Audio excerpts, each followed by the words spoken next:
సినిమాకి దృష్టిలో పెట్టి ఎవరు ఏమేమి బిహేవ్ చేయాలి.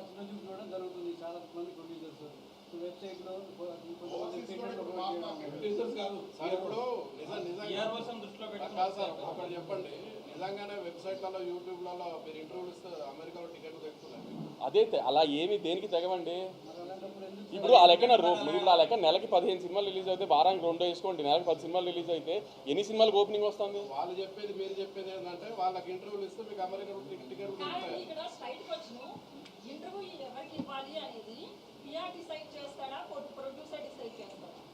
మాక్సిమం పిఆర్ఓలే డిసైడ్ చేస్తున్నారు. ఎంత గుడ్డిగా నమ్ముతున్నారు ఎందుకు పిఆర్ఓలను మీరు? ఇప్పుడు సినిమా అనేది ఒక్కొక్కటి ఒక 10 మంది కలిసి చేస్తే సినిమా, ఒకళ్ళే చేసే సినిమా కాదు కదా.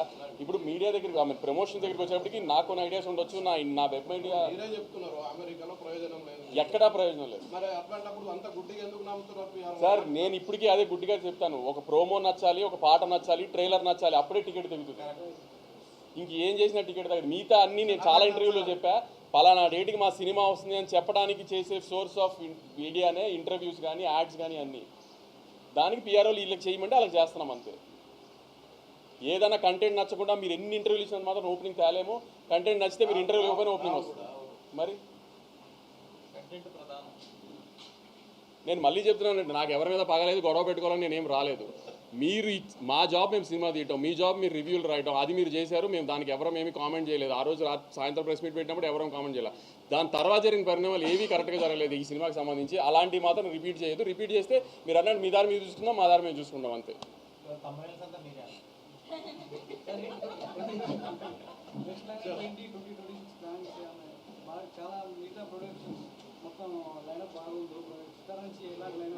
నాకు కూడా నెక్స్ట్ 1 ఇయర్ ఈ ఇయర్లో 4 రిలీజెస్ ఉన్నాయి, ఇంకా బ్యాలెన్స్ 4 రిలీజెస్ ఉన్నాయి.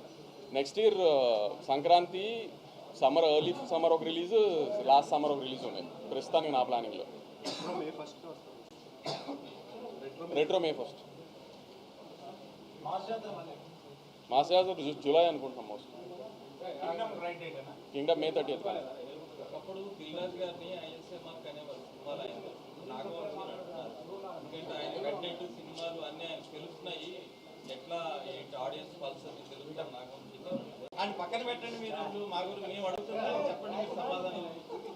లేదు ఆమె కంటెంట్ అంతా క్లిక్ అవుతుంది. Hopefully I'm very happy. అన్ని సినిమాలు అన్నీ బాగా జరుగుతున్నాయి.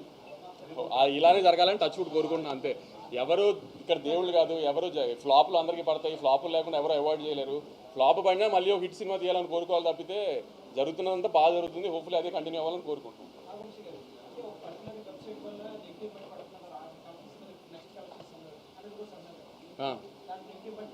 లేదు, వీళ్ళు వేసిన తర్వాత కూడా కలెక్షన్లు బాగున్నాయి. నేను కలెక్షన్ల గురించి చెప్పట్లేదు గురు. నేను ఏదైతే సినిమా ఏ బడ్జెట్లో తీసానో, అది ఏదైతే బయర్లకు ఇచ్చేసానో ఆ బయర్లందరూ ఆల్రెడీ సేఫ్, అంతా ఓకే. నేను అంటుంది మ్యూచువల్లీ కోఎగ్జిస్ట్ అవ్వాల్సిన ఇండస్ట్రీలో ఎందుకు ఇలా చేస్తున్నారు అని అడుగుతున్నా. సంవత్సరానికి 4-5 సినిమాలు ఇచ్చే మమ్మల్ని ఇలా ట్రీట్ చేస్తుంటే అసలు ఎలా, అది అడుగుతున్నాను అంతే. నేను పైరసీ ప్రాబ్లం స్టార్ట్ అయింది, గట్టిగా స్టార్ట్ అయింది. మేము ఈసారి ఒక ఐడెంటిఫై చేసింది ఏంటంటే, మా మ్యాడ్ 2 రిలీజ్ అయిన తర్వాత ఫస్ట్ డే వచ్చిన కాపీ మేము ఓవర్సీస్ సెన్సార్కి రిలీజ్ చేసి ఒక కాపీ ఇచ్చాము. ఓవర్సీస్లో కొన్ని కంట్రీస్కి సెన్సార్ కావాలి, వాటికి సెన్సార్ కాపీ ఇచ్చాము. ఆ కాపీ రిలీజ్ అయింది. మేము ఈసారి అది ఐడెంటిఫై చేసాము. సో అక్కడి నుంచి ఏమైనా లీక్ అవుతున్నాయంటో ఆ ఓవర్సీస్ డిస్ట్రిబ్యూటర్స్ అందరికీ చెప్పాము. అవన్నీ ఒకసారి ట్రాక్ డౌన్ చేయాలి. గేమ్ చేంజర్ సినిమా కూడా ఇలానే ఓవర్సీస్ సెన్సార్ కాపీ రిలీజ్ అయింది ఫస్ట్ పైరసీలో. ఇవన్నీ ఒకసారి ఇప్పుడు ట్రాక్ డౌన్ చేయాలి, ఎక్కడెక్కడ లూప్ హోల్స్ ఉన్నాయో. ఈ 2 సినిమాల్లో ఇది అబ్జర్వ్ చేసాము, ఓవర్సీస్ సెన్సార్ కాపీ రిలీజ్ అవుతుందని.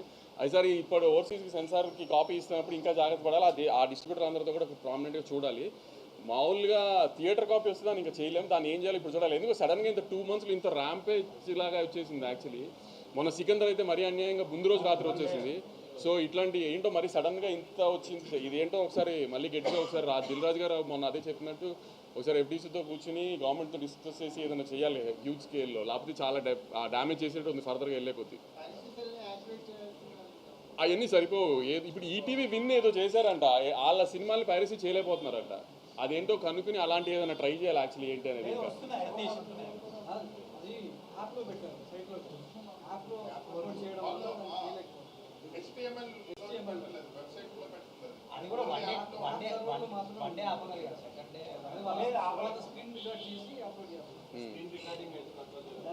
పైరసీ కూడా మోస్ట్లీ స్క్రీన్ రికార్డింగే కదా, థియేటర్ రికార్డింగే కదా. అవును. ఇంకేదన్నా ఉందా? హిందీ సినిమాలు ఏమైనా చేస్తారంటే చాలా మంది ఇప్పుడైతే ఏం లేదండి. తమిళ్లో స్టార్ట్ చేస్తుంది. మీ వెనకాల ఏమైనా అదృష్టం కోసం ఎందుకు సార్ ఇంత డిస్కషన్? పదికమాల వెబ్సైట్ గురించి కాదు. మాకు టైం వేస్ట్, మీకు టైం వేస్ట్ అది. నేను ఆ వెబ్సైట్ గురించి డిస్కస్ చేయడానికి గురించి వేసేది కాదు అది. ఇప్పుడు అంత కుళ్ళుపోతున్నాం ఉడికిపోతున్నాం ఎందుకు? ఇప్పుడు నువ్వు నీ జడ్జ్మెంట్ రైట్ అని ప్రూవ్ చేసుకోవాల్సిన అవసరం ఏంటి జనానికి? నీ రివ్యూస్ జనం ఏం సినిమా చూడరు కదా. నీ రివ్యూ డిసైడ్ చేశారని జనం మీరే మీదకెత్తుతున్నారు, మీరే మళ్ళీ తిడతా ఉన్నారు. చెప్పాను కదా, కొన్నిసార్లు ఎలా అవుతుందంటే జూలైలో డైలాగ్ ఉంటుంది, మీకు గుర్తుందో కదా బన్నీ గారి సినిమాలో దరిద్రులు తెలిసినా పక్కన పెట్టుకోవాలి, హారర్ సినిమాలు భయమైనా చూస్తాం కదా, అలానే తప్పదు అందరికి, తప్పట్లేదు, ఏం చేస్తాము. కానీ అలానే మరీ అసలు దాన్ని ఎక్స్ప్లోయిట్ చేయడానికి ట్రై చేయకూడదు కదా ప్రతిదానికి. మీకు అంతగా మా మీద పగుండం దమ్ముంటే మానిపారండి, బ్యాన్ చేయండి. ఇప్పుడు నేను ఇంత కామెంట్ చేశాను కదా, నా సినిమాలు బ్యాన్ చేయండి, నా సినిమా ఆర్టికల్స్ రాయకండి, నా దగ్గర యాడ్ తీసుకోకండి, నా సినిమాలు రివ్యూ రాయకండి, చూద్దాం చూసుకోండి, నాకేం అవసరంలా, మీరు మానేయండి, మమ్మల్ని బ్యాన్ చేయండి, చూస్తా నేను. నా సినిమా నేను ఓపెన్గా చెప్తున్నా, నా సినిమా బ్యాన్ చేయండి, నా ఆర్టికల్స్ రాయకండి, నా సినిమా ఆర్టికల్స్, నా సినిమా రివ్యూ రాయకండి. నేను ఎలా ప్రమోట్ చేసుకోవాలి సినిమా నేను ప్రమోట్ చేసుకుంటా. మీరు వెబ్సైట్లు ప్రమోట్ చేస్తేనే సినిమాలు ఆడట్లేదు కదా. అది నా ఒక్క డెసిషన్ కాదు కదా, ఇది నా సినిమాల గురించి కాబట్టి నేను చెప్పా. నాకు మన మీద బతుకుతూ మనల్ని ఎందుకు చంపాలనుకుంటున్నారని అడుగుతున్నా అంతే. మన మీద బతుకుతున్నారా, మనల్ని చంపాలని ఎందుకు అనుకుంటున్నారు? ఏంటి ఆ సాడిజము?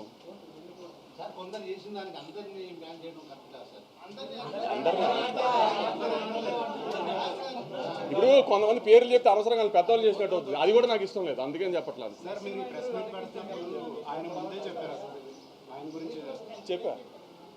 చెప్పా ఆబ్వియస్.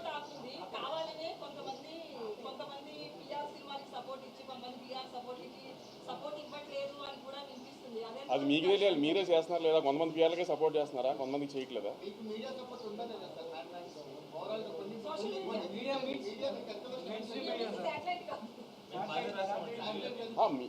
మెయిన్ స్ట్రీమ్ మీడియా అంతా బాగా రాసింది, సోషల్ మీడియాలో కూడా అంతా, ట్విట్టర్లో కానీ ఎక్కడ కానీ నెగిటివిటీ ఏం పెద్ద లేదు. కానీ ఇప్పుడు నేను తీసిన సినిమా రివ్యూవర్కి నచ్చే సినిమా నేను తీయలేదు. నేను ఒక ప్రాపర్ కమర్షియల్ థియేటర్ సినిమా తీశాను, ఆ థియేటర్లో జనానికి నచ్చింది. అది ఎందుకు మీ రివ్యూ మీరు రాశారు, దాన్ని ఎవరు మేము కాదనలేదు కదా, దాన్ని ఎందుకు మీరు యాక్సెప్ట్ చేయండి? సినిమా ఆడుతుందని కూడా, సినిమా ఆడుతుందని కూడా బంకలు ఎత్తుకుతున్నారు ఎందుకు?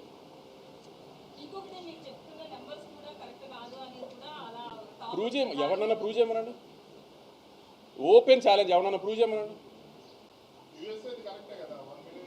ఆబ్వియస్లీ నైజాం ప్రూవ్ చేయమనండి. ఇప్పుడు ఎవరికి డౌట్ ఉందో రండి, నేను ఫోన్లో చూపిస్తా. ఎవరికి డౌట్ ఉందో రండి, నేను కలెక్షన్ చూపిస్తాను, నైజాం కలెక్షన్. నా ఫోన్కి ఫేక్ పంపించారు కదా, డిస్ట్రిబ్యూటర్ నాకు ఫేక్ పంపిస్తే నాకు డబ్బులు కట్టాలి కదా. రండి చూపిస్తే ఎవరికి డౌట్ ఉందో రమ్మనండి. నేను ఇక్కడ ఓపెన్గా ఛాలెంజ్ చేస్తున్నాను కదా, రండి చూపిస్తాను నా కలెక్షన్. ఎవరన్నా నేను చూపిస్తాను, నేను వేస్తున్న కలెక్షన్ ఫాల్స్ అని ప్రూవ్ చేయమనండి. ఏమన్నా హీరోల సినిమాలు అండి లైన్గా హౌస్ఫుల్ ఉండడానికి, సినిమా జనం రాకుండా నేను హౌస్ఫుల్ బోర్డు పెట్టడానికి, లేకపోతే నేను ఏమన్నా కార్పొరేట్ బుకింగ్ చేయడానికి హీరోల సినిమాలా?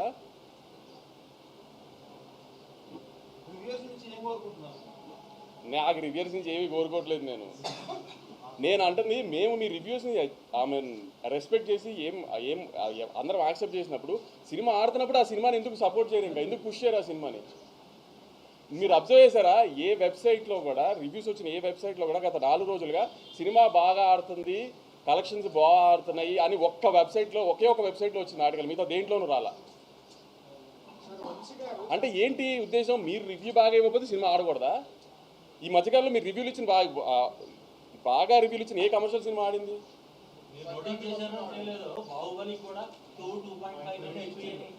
సినిమా పేర్లు రివ్యూలు, మీరు రివ్యూ మీ జాబ్ మీరు ఇచ్చేసారు, అయిపోయింది. దాని తర్వాత సినిమా బాగా ఆడుతున్నప్పుడు దాన్ని ప్రమోట్ చేయడం కూడా మీ జాబ్ కదా.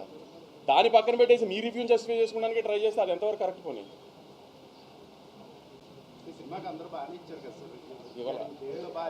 ఇవ్వాల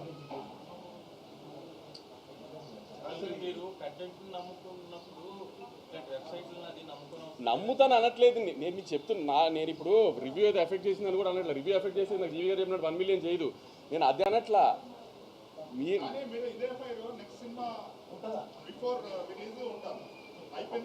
మీరు నెక్స్ట్ సినిమా బిఫోర్ రిలీజ్ నేను ఏమి ఉండాలి అని నేను మీరు అనుకుంటున్నారు ఇవాళ చెప్పండి, అది లేకపోతే నన్ను అడగండి ఆ రోజున.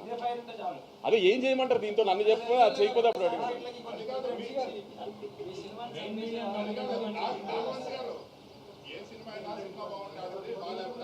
అంతే ఆబ్వియస్. సార్ నేను ఆడియన్స్ కూడా చెప్తున్నానండి, రివ్యూ అనేది ఒక మనిషి పర్సనల్ ఒపీనియన్. అతను ఒక ఎలక్షన్ రిజల్ట్ లాగాను వీటి లాగాను ఒక 15 మంది ఒక 100 మందో 200 మందో ఒక 1000 మందో 15,000 మందో ఒపీనియన్ తీసుకుని రివ్యూ రాసేది ఒక మనిషి పర్సనల్ ఒపీనియన్. ఆ రోజు వాళ్ళ ఆవిడతో ఇంట్లో గొడవ అయితే ఆ సినిమాకి బ్యాడ్ రివ్యూ రాసిన ఆశ్చర్యం లేదండి. రివ్యూలు దయచేసి నమ్మకండి, అతను అది పర్సనల్ ఒపీనియన్ అంతే.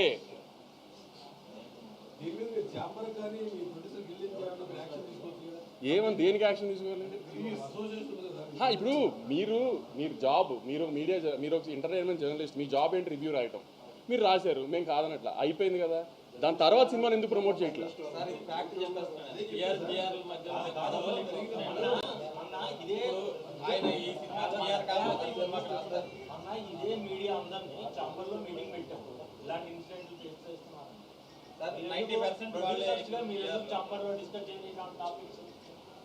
చెప్పాను కదా, ఒక సినిమా రిలీజ్కి వచ్చేప్పటికి ఏ ప్రొడ్యూసర్ వీక్నెస్ ఎలా ఉంటుంది, ఏ డైరెక్టర్ వీక్నెస్ ఎలా ఉంటుందో చెప్పలేము. ఏ రోజున ఎవరు బెండ్ అయిపోతారో చెప్పలేము. ఆ బెండ్ అయిన రోజున మళ్ళీ అన్నీ స్టార్ట్ అయిపోతాయి. అందుకే నేను యూనివర్సల్గా ఏం మాట్లాడట్లా. మీకు నన్ను బ్యాన్ చేయకపోయి మీ వెబ్సైట్లో నా సినిమా బ్యాన్ చేయండి, నా సినిమా గురించి రివ్యూ రాయకండి, నా సినిమా నెగిటివ్ రాయకండి, పాజిటివ్ రాయకండి. మీకు మేము అవసరం లేదు, మీరు ఇండిపెండెంట్గా చేసుకోగలుగుతారు అంటున్నారు కదా. సినిమాలతో ప్రొడ్యూసర్లతో సినిమా ఆడటం, సినిమా బాగుండటం మీకు అవసరం లేనప్పుడు అలా చేయండి. పోనీ అదే చెప్తాను కదా, అదే లక్ష్మారావు నేను మీకు చెప్పేది. అదే రివ్యూ రాయటం నేను తప్ప అనట్లా. రివ్యూ రాయటం అతను పర్సనల్ ఒపీనియన్, అతను రాయచ్చు, అతను నచ్చుంటే అతను నచ్చిందని రాస్తాడు, నచ్చింది తర్వాత జరిగిందా నీకు అదే అన్న. అది ఇంకా బేసిక్ ఎథిక్స్ కదా, సినిమా ఇండస్ట్రీలో ఉన్నప్పుడు అది బేసిక్ ఎథిక్స్గా మెయింటైన్ చేయాలి కదా.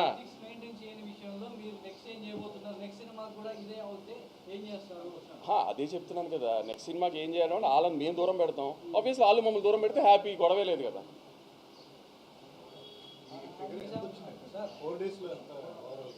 Around 70 crores gross hopefully.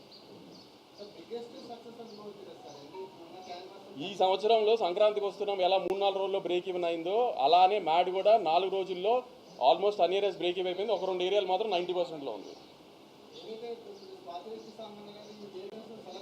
అది నేను మా ఇండియన్ 2 కామెడీ చేసుకుంటాం, అది ఇష్యూ కాదు. ఇండియన్ 2 ఎలా అంటే మోర్ ఆన్ ఫన్ సైడ్. ఇప్పుడు ఇండియన్ 2 కొన్ని చెప్పే ఎలా ఉంటాయంటే అది కొంచెం ఆ ఎటకారం చేసి చెప్పారు. ఆయన బాగుంది బాగాలేదని చెప్పలా, అలా మధ్యలో చెప్పారు. నేను జస్ట్ ఫన్ టోన్లో చెప్తున్నా. ఆయన కొంచెం మీ అందరికీ తెలుసు కదా, ఎక్కువ ఆ చిలిపి మనిషి కదా. అందుకని ఆ స్వాతిరెడ్డి పాట డ్యాన్స్ గురించి చెప్పేటప్పుడు నేను కూడా ఆయనకి అదిదా సార్ లాగా ఇలా ఎలాస్టిక్ లాగుంటే బాగుండు అనుకున్నారేమో లే, అందుకని డిస్పాయింట్ అయి ఉంటారు అన్నది. అది ఫన్ టోన్లో చెప్తున్నాను నేను, అది కాదు. మిగతా మేము మీ ప్రతిదాన్ని రెస్పెక్ట్ చేస్తున్నప్పుడు, సినిమా బాడుతున్నప్పుడు దాన్ని సపోర్ట్ చేయాలి కదా.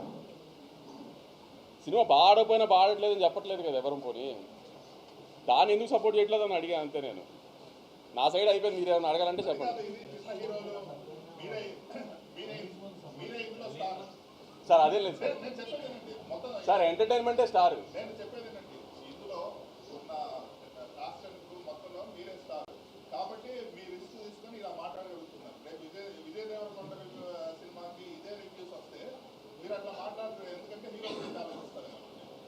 నేను ఇందాక చెప్పింది ఏంటంటే తప్పక కొన్ని చేయాల్సి వస్తుందని, అంతే సార్. ఇప్పుడు మీడియాలో వెబ్ మీడియాని స్టార్ట్ చేసింది మీరు అన్నిటికంటే సీనియర్. మీరు చెప్పండి ఎంతవరకు ఇవన్నీ ఎఫెక్ట్ చేస్తాయి కలెక్షన్ని? మరి అది అందుకే అదే ఇప్పుడు న్యూ జన్ సినిమా ఎలా ఉందంటే ప్రతిదానికి అంత కాంప్రమైజ్ అయిపోయి చేయాల్సిన అవసరం లేదు. ఎందుకంటే మార్కెట్ అలా లేదు, ఏది అలా లేదు. కాబట్టి అందరూ అది తెలుసుకుంటే బెటర్. సినిమాలు తీస్తాం బ్లడ్ బాత్లా ఉంది, ఏమి జోక్గా లేదు సినిమాలు తీయడం ఏమి.